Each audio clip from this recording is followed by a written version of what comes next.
অনেকেই ঘরের দেওয়ালে ৭টি ঘোড়ার ছবি টাঙিয়ে রাখেন, কিন্তু কখনো ভেবে দেখেছেন কেন ঠিক ৭টি ঘোড়া?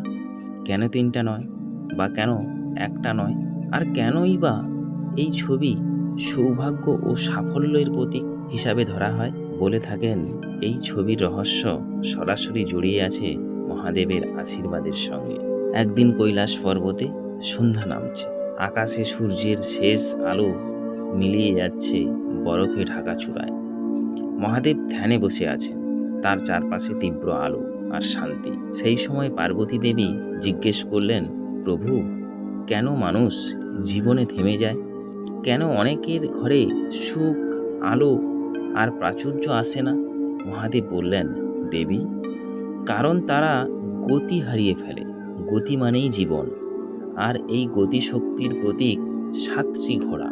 মহাদেব বললেন, যেমন সূর্যদেব প্রতিদিন ৭টি ঘোড়ার রথে চেপে আকাশে উদয় হন, তেমনি জীবনের প্রতিটি দিক, স্বাস্থ্য, জ্ঞান, প্রেম, কর্ম, বিশ্বাস, ধৈর্য আর সাফল্য এই ৭ শক্তির উপর দাঁড়িয়ে থাকে।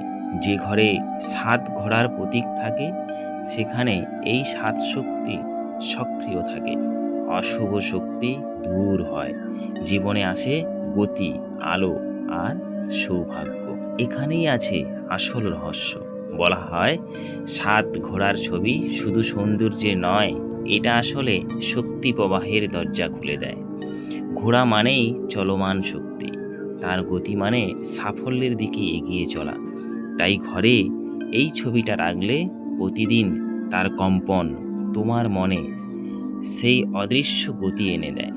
তুমি বুঝতেও পারবে না, কিন্তু ধীরে ধীরে তোমার জীবনের নতুন সুযোগ আসতে শুরু করবে। বিজ্ঞান বলছে প্রতিটি প্রতিচ্ছবির নিজস্ব শক্তি বা ভাইব্রেশন আছে, আর সূর্যরশ্মির ঘোড়াগুলোর ছবিতে থাকে সূর্যের শক্তি, পজিটিভ এনার্জি। তাই এই ছবি যদি তুমি রাখো ঘরের পূর্ব দিকে, অর্থাৎ যেখানে সূর্য ওঠে, তখন ঘরে আলো, সৌভাগ্য ও উন্নতির তরঙ্গ ছড়িয়ে পড়ে। মহাদেবের বাণী অনুযায়ী যে ঘরে গতি আছে, সে ঘরে আশীর্বাদও আছে। তাই যদি জীবন থেমে যায়, কাজে এগোও না, মন ভারী লাগে, সেই ঘরে ৭ ঘোড়ার ছবি লাগাও। প্রতিদিন সকালে তাকাও ওই ছবিটার দিকে, মনে বলো, আমি চলছি, আমি জিতব।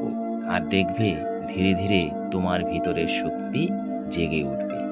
মহাদেব বলেছিলেন, সাফল্য কখনো স্থির জলে থাকে না। সাফল্য আসে সেখানে যেখানে গতি আছে, আলো আছে, বিশ্বাস আছে। তাই বন্ধুরা, যদি তোমার ঘরেও চাও শুভ শক্তির প্রবেশ, চাও জীবনে গতি, আলো আর সৌভাগ্য, তাহলে আজই ঘরের পূর্ব দিকে রাখো ৭টি সাদা দৌড়নো ঘোড়ার ছবি।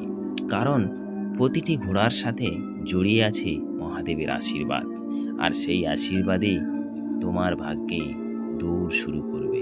যদি এই গল্পটি ভালো লেগে থাকে, তাহলে ভিডিওটা লাইক করো, শেয়ার করো আর কমেন্টে লিখে যাও, হর হর মহাদেব।